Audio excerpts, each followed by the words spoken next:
Hello champs, this is our third video of chapter 4 of measures of calculation of national income. इससे की last दो video में हमने value added method and income method को अच्छे से डिस्कस किया है एंड आज हम डिस्कस करेंगे एक्सपेंडिचर मेथड को. ओके, सो आई होप कि आपको वैल्यू एडेड मेथड और इनकम मेथड में कोई प्रॉब्लम नहीं रही होगी बिकॉज हमने उसको बहुत ही अच्छे से डिटेल से डिस्कस किया था. अभी थोड़ा गैप हो गया वीडियो बनाने में because I was too busy, sorry for that. And अब हम कंटिन्यू करेंगे अपने मैक्रो इकोनॉमिक सीरीज़ को और हम गैप ज़्यादा नहीं करेंगे. ओके, सो हमारा एक्सपेंडिचर मेथड क्या है. देखिए, एक्सपेंडिचर मेथड को लर्न करने की ज़रूरत इस वजह से है बिकॉज हम जो फैक्टर इनकम अर्न करते हैं by the factors of production from land, labour, capital और entrepreneur in the form of rent, wages, profit and interest, तो उसको हमें खर्च करना पड़ता है, एक्सपेंडिचर करना पड़ता है, स्पेंड करना पड़ता है. तो इस वजह से हमें उसको भी नेशनल इनकम में कैलकुलेट करना आना चाहिए. ठीक है, सो इस वजह से इस मेथड को हम एक्सपेंडिचर मेथड कहते हैं. सो फैक्टर इनकम जो अर्न की जाती है by the factors of production is spent in the form of expenditure on the purchase of goods and services produced by the firms. So जो goods और service produce करते हैं firms, उनके ऊपर जो हम स्पेंड करते हैं उसको ही एक्सपेंडिचर कहते हैं, जो हमारी फैक्टर इनकम होती है. Okay, so this method measures national income as a sum total of final expenditures incurred by household, business firms, government and foreigners. तो यहाँ पे देखिए एक वर्ड है sum total of final expenditure. ये फाइनल एक्सपेंडिचर है जो इनकर्ड करते हैं by the household, business firms, government and foreigners. Okay, so हम कह सकते हैं कि एक्सपेंडिचर मेथड कैलकुलेट करते हुए हम जिस कंक्लूजन में पहुँचेंगे वो है GDP at MP, gross domestic product at market price, because ये हमारा एक्सपेंडिचर कैलकुलेट कर रहा है on the final goods and services. ठीक है, सो अगर हम समीशन करें यानी addition of all the final expenditures by the household, business firms, government and foreigners, so हम कैलकुलेट कर पाएंगे हमारा gross domestic product at market price and इसके थ्रू हम कैलकुलेट कर सकते हैं हमारी नेशनल इनकम को. ओके, सो हमारा जो एक्सपेंडिचर मेथड है हम उसको इनकम डिस्पोजेबल मेथड भी कहते हैं बिकॉज ये हमारी इनकम एक्सपेंडिचर से रिलेटेड है. देखिए, यहाँ पे डिस्पोजेबल वर्ड इसलिए आया है बिकॉज डिस्पोजेबल इनकम हमारी वो इनकम होती है जो हमारी टैक्स पेमेंट करने के बाद हमारे पास बचती है. ठीक है, और भी जितने भी हमारे खर्चे हैं निकालने के बाद हमारी जो इनकम बचती है वो तो है डिस्पोजेबल इनकम, यानी कि वो इनकम जो कि हम एक्चुअली स्पेंड कर सकते हैं. ठीक है, विदाउट एनी बाउंडेशन. ठीक है, हम उसको पेमेंट के तौर पर यूज़ कर सकते हैं.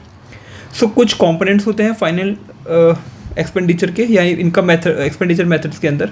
सो हमने जैसे डिस्कस किया कि एक्सपेंडिचर मेथड की डेफिनेशन में कि जो भी फाइनल एक्सपेंडिचर होता है उसको हम कैलकुलेट करते हैं व्हाइल कैलकुलेटिंग नेशनल इनकम. इस वजह से हम कॉम्पोनेंट्स किसके देखेंगे, फाइनल एक्सपेंडिचर के. ठीक है, सो फाइनल एक्सपेंडिचर में पहला कॉम्पोनेंट है प्राइवेट फाइनल कंजम्पशन एक्सपेंडिचर, इसको हम PFCE भी कहते हैं. ठीक है, second is government final consumption expenditure, third is gross domestic capital formation and fourth is net exports. जब हम इसको टोटल को कर लेंगे, एडिशन कर लेंगे तो हमारे पास आएगा GDP एट MP.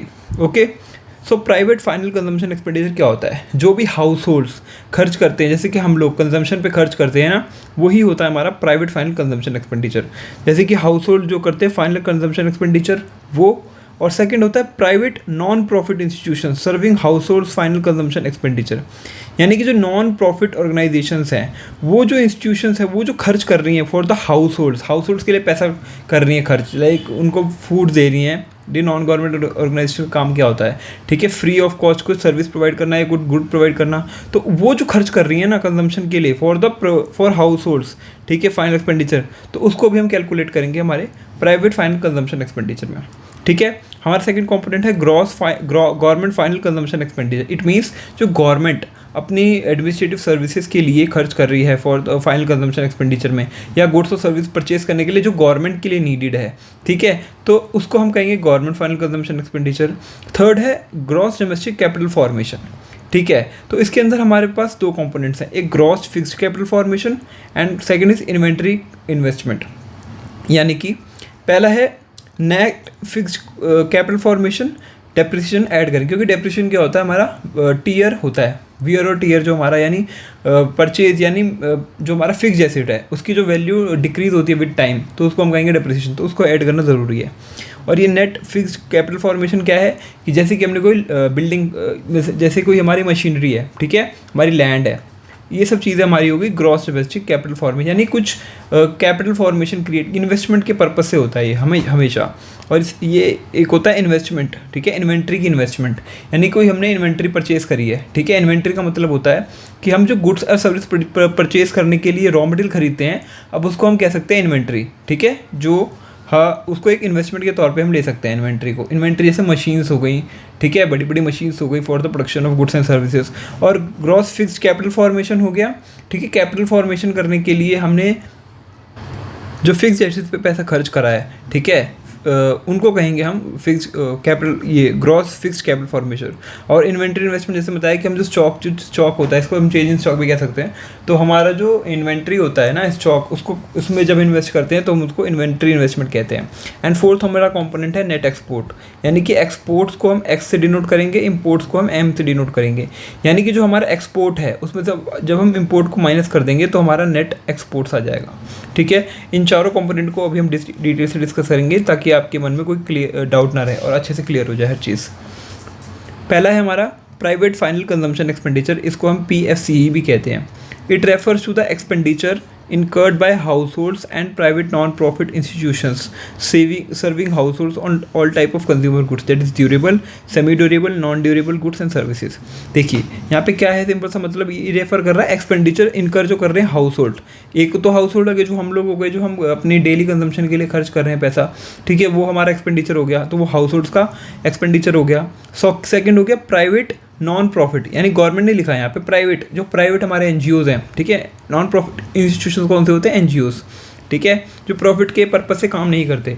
तो जब वो हाउस होल्ड्स के लिए कुछ खरीदते हैं, ठीक है, all type of consumer goods, चाहे वो ड्यूरेबल गुड्स हैं जो हमने पढ़ा है, जिसका ड्यूरेबल यानी लॉन्ग टर्म के लिए होते हैं, 1 साल से ज़्यादा के लिए, सेमी ड्यूरेबल जो 1 साल के लिए होते हैं, और non durable goods and services जो कि 2 या 3 दिन में कंजम्पशन करनी पड़ती है, ठीक है। तो PFCE और private final consumption expenditure includes expenditure incurred by normal residents, ठीक है। जो नॉर्मल हमारे रेजिडेंट्स हैं वो जब एक्सपेंडिचर करते हैं, whether in the domestic territory और अब्रॉड, चाहे वो डोमेस्टिक टेरिटरी में पैसा खर्च करें या किसी फॉरेन कंट्री में जाके वहाँ पे पैसा खर्च करें, तो उसको हम कैलकुलेट करेंगे एक्सपेंडिचर मेथड में। So any expenditure incurred by the residents during their foreign travel, ठीक है, will be added in the private final consumption expenditure. However any expenditure incurred by non-residents or foreign visitors in the domestic market will be deducted from the private final consumption expenditure। यानी कि कोई foreigner हमारी country में आके अपने पैसे खर्च कर रहा है, यहाँ से कोई सामान खरीद रहा है, कुछ भी खरीद रहा है, तो वो हम एक्सपेंडिचर मेथड में कैलकुलेट नहीं करेंगे, ठीक है। और अगर हमारा कोई रेजिडेंट बाहर फॉरेन कंट्री में जा रहा है और वहाँ पे कुछ पैसे खर्च कर रहा है, एक्सपेंडिचर कर रहा है, तो वो हम अपनी नेशनल इनकम में कैलकुलेट करेंगे, ओके। नेशनल इनकम यानी इस वाले कंपोनेंट में प्राइवेट फाइनल कंजम्पशन एक्सपेंडिचर में कैलकुलेट करेंगे। और अगर कोई अब्रॉड से आया है हमारी इंडिया में फॉरेनर्स, तो उसके जो एक्सपेंडिचर है वो माइनस कर देंगे। सेकंड है गवर्नमेंट फाइनल कंजम्पशन एक्सपेंडिचर, ठीक है। अभी हमने प्राइवेट का देखा, अब गवर्नमेंट का फाइनल कंजम्पशन एक्सपेंडिचर देख रहे हैं। It refers to the expenditure incurred by general government on various administrative services, जैसे कि डिफेंस हो गया, डिफेंस में कुछ हमने कुछ प्लेन्स खरीदे, एयरक्राफ्ट खरीदे, हेलीकॉप्टर खरीदे, ठीक है, ये हमारे हो गए, है ना। और लॉ एंड ऑर्डर को मेंटेन करने के लिए जो पैसे खर्च हुए, एजुकेशन के लिए। सो गवर्नमेंट प्रोड्यूस करती है गुड्स और services with the aim of social welfare, ठीक है। उनका सोशल वेलफेयर होता है purpose, without any intention of earning profit. उनका प्रॉफिट अर्न करने का इंटेंशन नहीं होता, सोशल वेलफेयर के लिए वो जो पैसे खर्च करते हैं, ठीक है। तो हम उसको गवर्नमेंट फाइनल कंजम्पशन एक्सपेंडिचर में खर्च कैलकुलेट करते हैं। थर्ड हमारा कंपोनेंट है ग्रॉस डोमेस्टिक कैपिटल फॉर्मेशन, इसको हम ग्रॉस इन्वेस्टमेंट भी कहते हैं, ठीक है। हमने ग्रॉस इसलिए यहाँ पे लिखा है बिकॉज यहाँ पे डेप्रिसिएशन को हमने अभी तक माइनस नहीं किया है। मैंने आपको चीज़ बताई थी कि नेट होता है ग्रॉस माइनस डेप्रिसिएशन, ठीक है। यानी कि यहाँ पे ग्रॉस वर्ड आ रहा है, यानी कि अभी डेप्रिसिएशन माइनस नहीं हुआ है, यानी डेप्रिसिएशन एडेड है।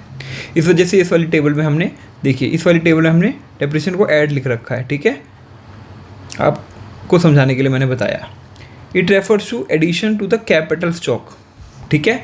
जो हमारा कैपिटल स्टॉक है उसके अंदर कुछ एडिशन कर रहे हैं, ठीक है, इकोनॉमी कैपिटल स्टॉक में।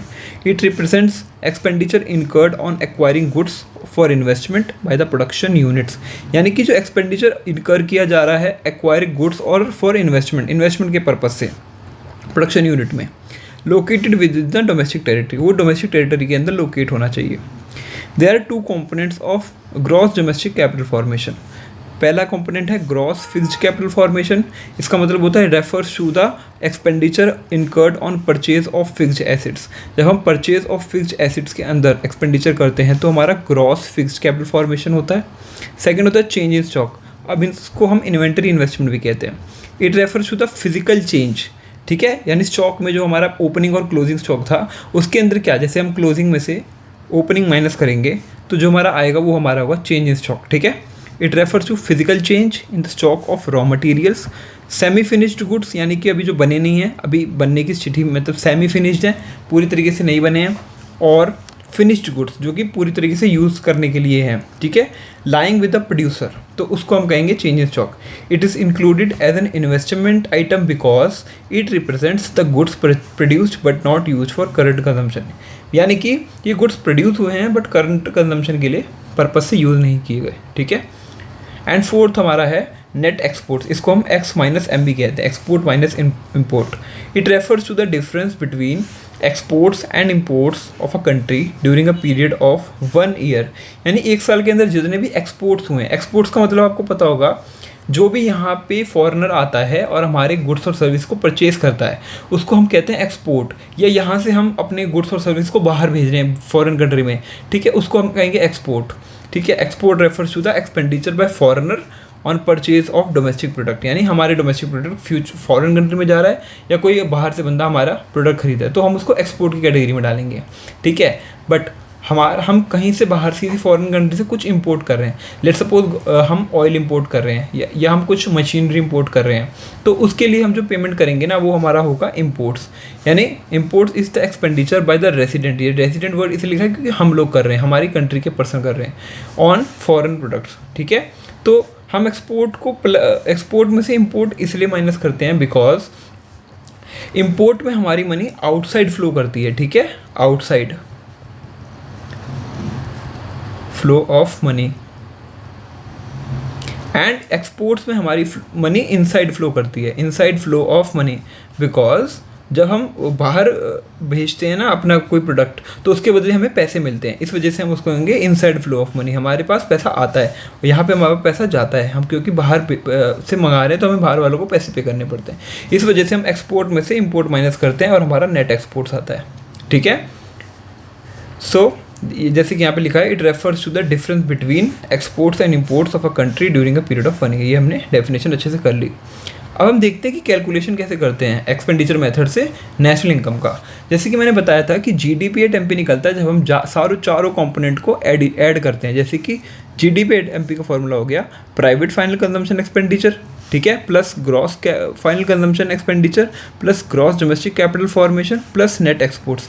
इन सब चारों को हमने, ठीक है, आप एक चीज़ यहाँ पे नोट करिए कि ग्रॉस नहीं है, ये हमारा गवर्नमेंट है, ओके। सो कभी कभी मिस्टेक हो जाती है तो उसके लिए सॉरी। GOVT हमने गवर्नमेंट को शॉर्ट फॉर्म में लिखा है, ठीक है, आपको ताकि कन्फ्यूज़न ना हो। आपके सामने मैंने इसको मिस्टेक को हाईलाइट कर दिया, ठीक है। सो हमारा ये गवर्नमेंट फाइनल कंजम्पशन एक्सपेंडिचर है, फिर gross domestic capital formation and plus हमारा नेट एक्सपोर्ट्स है। तो इसको जब हम करेंगे ना एडिशन तो हमारा आ जाएगा जीडीपी एट एमपी। अब हमने पढ़ा है कि जीडीपी एट एमपी है, ठीक है, निकल गया। तो अब हमें डोमेस्टिक इनकम निकालना है, ठीक है। डोमेस्टिक इनकम होता है हमारा एनडीपी एट एफसी। तो यहाँ पे देखिए जीडीपी एट एमपी हमें पर गिवन है, हमें एनडीपी एट एफसी निकालना है। तो ग्रॉस से हमें नेट पे जाना है तो डेप्रिसिएशन माइनस करेंगे। फिर डोमेस्टिक प्रोडक्ट सेम है, फिर मार्केट प्राइस है और यहाँ पे फैक्टर कॉस्ट है, यानी मार्केट प्राइस से हम फैक्टर कॉस्ट पे जाएंगे तो नेट इनडायरेक्ट टैक्स माइनस होगा। देखिए तो जब हम इन दोनों चीज़ों को जीडीपी एट एमपी में से माइनस कर देंगे तो हमारा एनडीपी एट एफसी आ जाएगा। अब हमें अल्टीमेटली निकालना है नेशनल इनकम को। तो नेशनल इनकम होता है एनएनपी एट एफसी, ठीक है, इसको हम नेशनल इनकम कहते हैं। तो हमारे पास एनडीपी आ गया इधर से, ठीक है, जैसे हमारे पास जीडीपी इधर आया था ऐसे हम एनडीपी निकाल लिया। और एनडीपी एट एफसी में से हमें एनएनपी एट एफसी निकालना है। तो हम डोमेस्टिक प्रोडक्ट से नेशनल प्रोडक्ट की तरफ जाना है तो क्या करेंगे, net factor income from abroad add कर देंगे, एनएफआई ऐड करेंगे तो हमारा नेशनल इनकम कैलकुलेट हो जाएगा। तो हमने ये समझ लिया कि एक्सपेंडिचर मेथड से नेशनल इनकम को कैसे कैलकुलेट किया जाता है। But while calculating national income for expenditure method we have to take certain precautions. So क्या प्रिकॉशंस लेने, ये प्रिकॉशंस सारे ही केसेस में सेम रहेंगे, एक जैसे रहेंगे। आपको अगर हम देखेंगे तो आप एक बार में इसको लर्न कर सकते हैं, बार बार आपको हर के थ्रू जाने की जरूरत नहीं है आपका। देखो पहला तो है expenditure on intermediate goods will not be included in the national income, यानी कि जो इंटरमीडिएट गुड्स यानी कि जो भी फाइनल गुड्स नहीं बना है उस पर उसके ऊपर जो हमने एक्सपेंडिचर करा है ना उसको अभी हम कैलकुलेट नहीं करेंगे नेशनल इनकम में। सेकंड है transfer payments are not included, जो भी transfer payment in the form of remittances, old age pension schemes, ठीक है, और कोई भी स्कॉलरशिप है, ठीक है, वो हम ऐड नहीं करेंगे क्योंकि वहाँ पे कोई प्रोडक्टिव सर्विस इन्वॉल्व नहीं हुई है। थर्ड है purchase of second hand goods will not be included, यानी कि कोई सेकंड हैंड गुड हमने परचेज करा है तो उसको भी हम इंक्लूड नहीं करेंगे, अदरवाइज वो डबल काउंटिंग की प्रॉब्लम को लीड करेगा। फोर्थ है purchase of shares, debentures, bonds etcetera will not be included, ऐसा इसलिए बिकॉज ये कंट्रीब्यूट नहीं करेंगे current flow of goods and services में, इस वजह से इनकी परचेज या सेल दोनों को ही हम नहीं करेंगे एक्सपेंडिचर। यहाँ पे एक्सपेंडिचर की बात हो रही है इसलिए हमने यहाँ परचेज लिखा है, ठीक है। And fifth is expenditure on own account production, यानी like production for self consumption, हमने कुछ अपने लिए खरीदा फॉर खाने के लिए खाया फिर मतलब सेल्फ कंजम्पशन के लिए। Imputed value of owner occupied house, ठीक है, free services for government will not be included, ठीक है। सो इन पांचों प्रिकॉशंस का ध्यान रखना है, ठीक है। हमने तीनों मेथड्स को value add method, income method और एक्सपेंडिचर मेथड्स को कैलकुलेट करना सीख लिया है, तो अब हम उनका रिकन्सिलिएशन यानी कि तीनों मेथड को एज अ समरी की फॉर्म में देखते हैं, ठीक है। सो वैल्यू एड मेथड होता है, इनकम मेथड होता है और एक्सपेंडिचर मेथड होता है, ठीक है। वैल्यू एड मेथड होता है GV at MP of primary sector, of second sector, of tertiary sector. जब हम तीनों को प्लस कर देंगे तो हमारे पास आ जाएगा GDP एट MP, और उसमें जब हम डेप्रिसिएशन और नेट इनडायरेक्ट माइनस कर देंगे तो हमारा आ जाएगा डोमेस्टिक इनकम, एंड उसके अंदर जब हम NFIA प्लस कर देंगे तो नेशनल इनकम आ जाएगा। उसी तरीके से इनकम मेथड में जो कंपोनेंट्स होते हैं 5, compensation of employees, operating surplus में rent, royalty, interest, profit and mixed income of self employed, इसको प्लस करेंगे तो हमारा आएगा डोमेस्टिक इनकम, ठीक है। उसको हम कहेंगे NDP एट FC, और NDP एट FC में अब जब NFIA प्लस कर देंगे तो हमारा आ जाएगा national income, NNP at FC। Third method है हमारा एक्सपेंडिचर मेथड, ये होता है private final consumption expenditure plus government final consumption expenditure plus gross domestic capital formation plus net exports. जब हम चारों को ऐड करेंगे तो हमारा आ जाएगा GDP at MP, gross domestic product at market price, उसके अंदर हम डेप्रिसिएशन को माइनस कर देंगे, नेट इनडायरेक्ट टैक्स को माइनस कर देंगे तो हमारा आ जाएगा domestic income, that is NDP at FC, and again हम उसमें से NFIA प्लस कर देंगे तो हमारा नेशनल इनकम आ जाएगा। यानी हमने तीनों मेथड से नेशनल इनकम को कैलकुलेट करना सीख लिया। अब हम एक न्यूमेरिकल करते हैं जो कि तीनों मेथड्स को कैलकुलेट करना हमें सिखाएगा किस तरीके से हम तीनों मेथड्स को कैलकुलेट कर सकते हैं, ठीक है। तो हमारे पास देखिए ग्रॉस वैल्यू एडेड है प्राइमरी सेक्टर दिया हुआ है, ग्रॉस वैल्यू एडेड पे secondary sector, gross value added पे टर्शियरी सेक्टर, ठीक है। तो ये तीनों कंपोनेंट हमारे यूज़ होंगे हमारे वैल्यू एडेड मेथड में। फिर हमें दिया हुआ है compensation of employees, rent, royalty, interest, mixed income, profit, ये 5 कंपोनेंट्स हमारे यूज़ होंगे इनकम मेथड में। एंड हमारे को दिया हुआ है PFCE, GFCE, GDFC, ठीक है, net export, net direct tax, depreciation, ये चारों चीज़ें तो तीनों में यूज़ होंगी, ठीक है। और ये चारों चीज़ें हमारी एक्सपेंडिचर मेथड में होंगी। तो अभी हम कैसे कैलकुलेट करेंगे इन तीनों मेथड्स के थ्रू, ये हमारी डेटा जो गिवन है इसके थ्रू, ठीक है। तो एक एक करके समझते हैं, ठीक है। पहला मेथड है हमारा वैल्यू एड मेथड, ठीक है, वैल्यू एडेड मेथड। तो हमने समझा था कि हमारे को GDP एट MP निकालना, मान लीजिए पहले, तो क्या करेंगे GVA of MP of primary sector plus ये P मैंने शॉर्ट फॉर्म में लिखा है, GVA at MP of secondary sector plus GVA of MP plus of tertiary sector, ठीक है, ये टर्शियरी सेक्टर, ठीक है। तो इसकी वैल्यूज़ देखिए क्या क्या गिवन है हमारे को।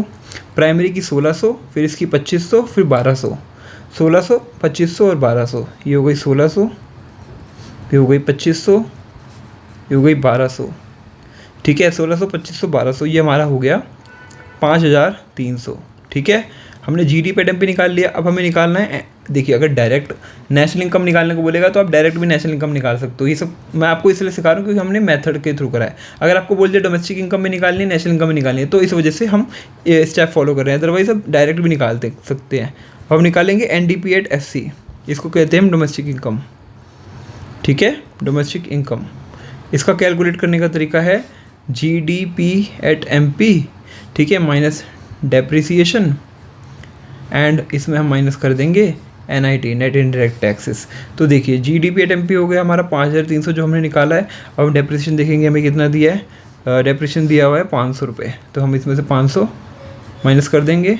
और नेट इनडायरेक्ट टैक्स कितना दिया हुआ है हमें, ये हमारे दिया हुआ है 700, ठीक है। हम इसको 700 को भी माइनस कर देंगे तो हमारा आ जाएगा, ठीक है, 4100।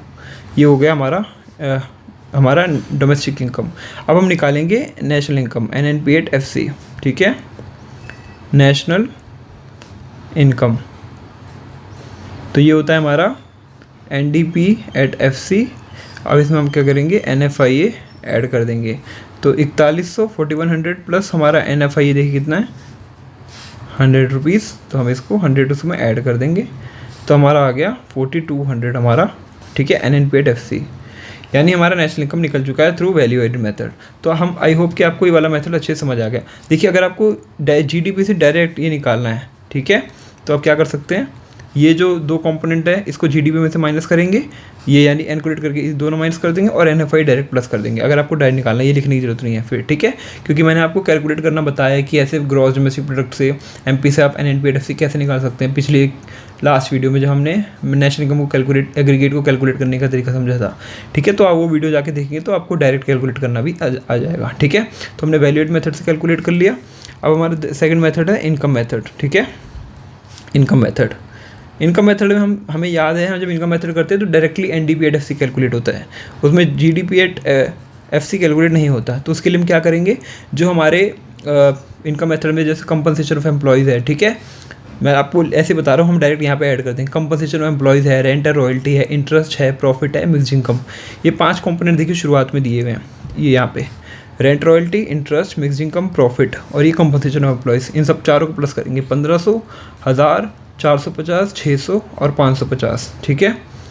तो देखिए 1500 हमारा कंपनसेशन ऑफ एम्प्लॉयज़ है, ठीक है।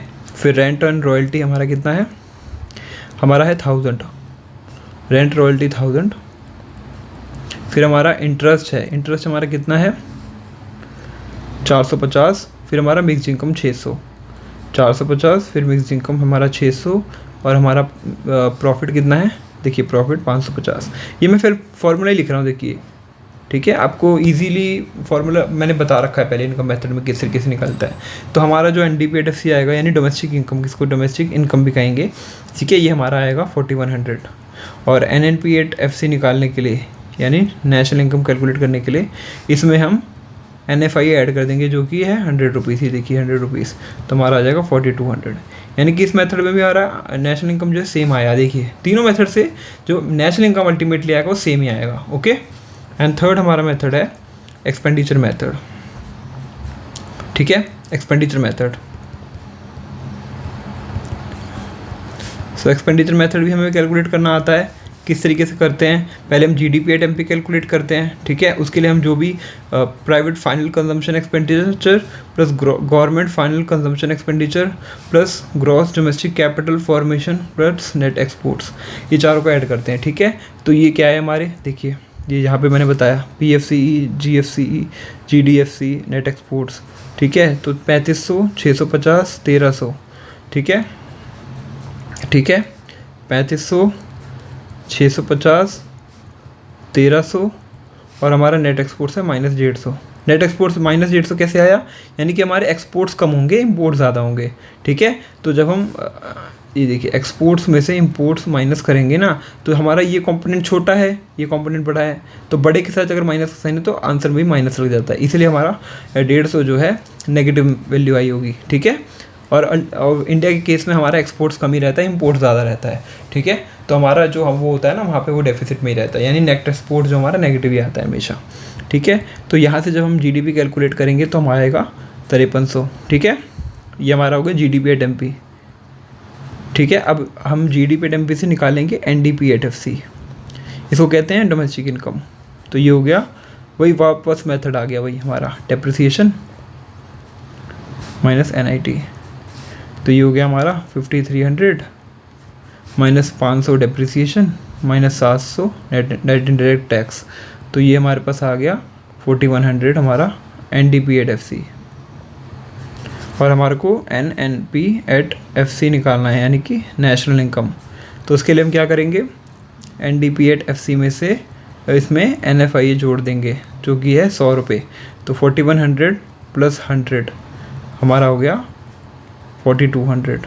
तो देखिए, तो तीनों केस में यहाँ पे भी 4200 नेशनल इनकम आई हमारी, यहाँ पे भी 4200 हमारी नेशनल इनकम आई, एंड इसके अंदर भी हमारी नेशनल इनकम 4200 आई। यानी हमने इसके थ्रू समझ लिया कि किस तरीके से हम नेशनल इनकम तीनों मेथड से कैलकुलेट करते हैं। तो एग्जाम में जो भी मेथड आएगा कैलकुलेट करने के लिए, आप उस मेथड को यूज़ करके नेशनल इनकम को कैलकुलेट कर सकते हैं। ठीक है, तो हमने चैप्टर 4 को पूरी तरीके से कंप्लीट कर लिया है। इसके जो भी न्यूमेरिकल होंगे, एक्स्ट्रा न्यूमेरिकल, वो हम डिस्कस कर लेंगे नेक्स्ट फ्यूचर वीडियोज़ में जब, ठीक है, एग्ज़ाम्स के टाइम पे। उससे पहले अगर मुझे टाइम मिलेगा तो मैं कर लूँगा, ऐसी कोई प्रॉब्लम नहीं है।